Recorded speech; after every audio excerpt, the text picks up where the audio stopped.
Okay, my name is Dave Inglis, and my career in the Army started when I volunteered for the education program they had, where we went off to college for a year. We thought this was great. We were getting a free education, which we did. But we also didn't realize we were being trained for infantry replacement, which happened, and which worked out well for me since I lived through it. But I was was not part of the invasion of Europe. I was the first convoy that went directly from Boston to Cherbourg without going through Britain. So we got off in England and were there for a few days, and then we went on in. And then I ended up, as far as connection with the Battle of the Bulge, I was in the 7th Army. We were on the southern side of Patton in the 3rd Army. And when the Bulge happened, when Patton's army moved north to fill up that hole, and we had to pull back and take over where the 3rd Army had been. But we had the same, if you see the pictures you see of the Bastogne usually show it snowing and raining, and we were in the middle of that, and I remember more of the snow and the rain than I do the fighting. But great experience, and I lived through it. And pretty cold, huh? Very cold. We hear from our Battle of the Bulge veterans that it was sub-zero and they had their summer uniforms on. Yeah. It was cold, and the thing I learned was I never got to where I didn't worry about getting wet, because I realized no matter how wet you got, you could always dry out. And that got us through a lot. But then we were, as I say, I really enjoyed the movie Patton because it was quite realistic the way it was. And were you in the Ardennes forest? No, I was Ardennes? really south of there. South of the Ardennes forest? Yeah. We were way down. We were on the Rhine River way down south. When this all started, then we had to pull back and come through it. So you were in the Battle of the Bulge? Right, yeah. And anything else other than that? Not really, except I was in a heavy weapons company. We had the 81 millimeter mortars. The 81 millimeter mortars are the ones that have a big tube and you drop the shell down in and come shooting out. That's what I was in.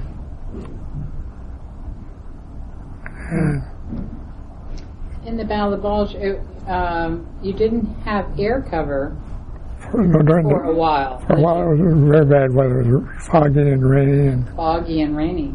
Yeah. It was foggy.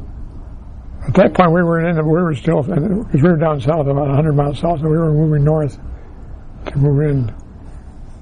But we had the same weather they had. The same weather, foggy. Then finally it cleared, didn't it? And they were able to bring the planes in. That was, of course, Patton moved all his whole army up from the south. He moved in, and that stopped them. But then the weather cleared, and they were ever really. That was the end of the German army, really. They cut it to pieces.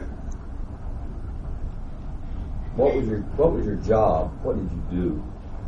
I was in the mortar squad, and where was I say? We had these mortars where you see them, you drop the tube in, and you drop the shell in, and it shoots out. But the big job was when you carry these things, the mortar was divided into 3 parts: the tube, and the tripod in front, and the base plate. They all averaged out about 30 pounds. And our job was, as we walked into battle, we were carrying one part of that, so we had 30 pounds, plus 6 rounds of ammunition, which each weighed about 10 pounds. No, not about 8 pounds. So what part did you have to carry? Well, it depended. When I started out at the bottom, I was carrying the base plate, which was the heaviest part. I ended up, I was the squad leader at the end. Oh, at the bottom you have to carry the heaviest part? It would have been the heaviest part, right, yes. Yeah. What part was that? That was the base plate. Oh, the base of it? Yeah. And then the shells were probably pretty heavy, weren't they? Tube was heavy. Yeah.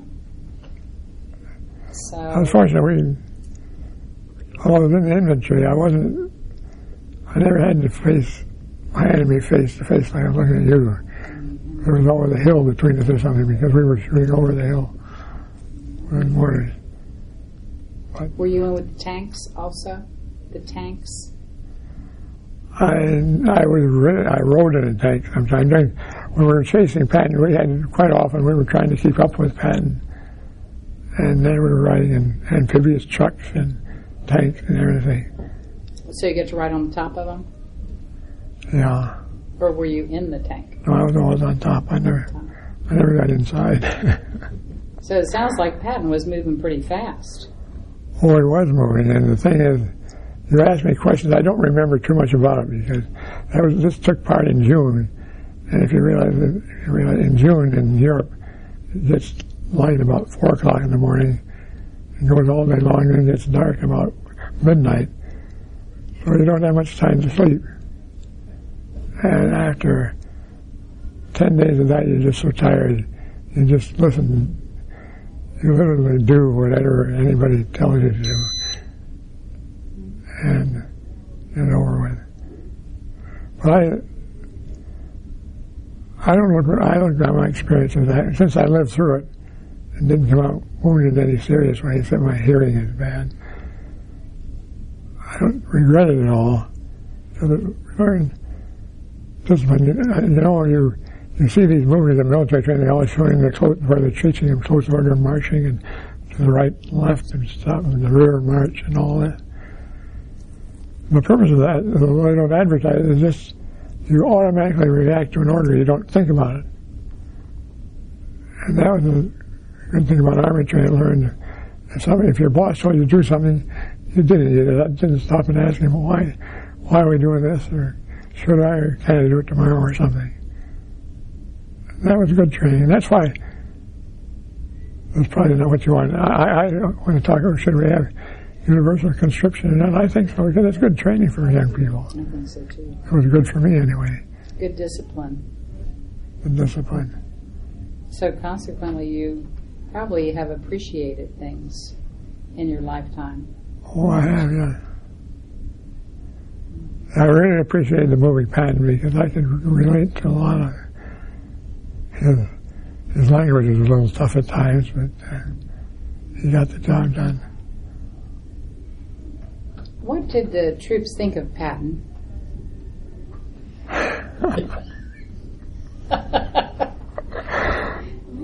That all depended where you were. Yeah, I bet. Well, I think that the expression "blood and guts" came from.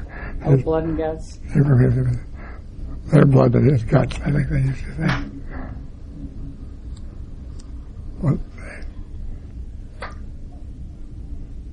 Do you have any buddies you left from the war? Not that I know of. Oh. The ones I was close to, this one time, which I'd rather not think about.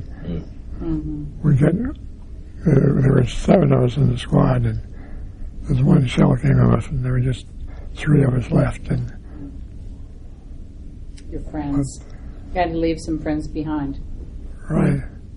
Do you have any message or anything you'd like to say to America's youth?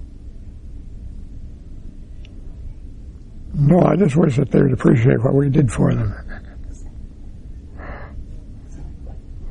They only knew of the hardships that you all that's why.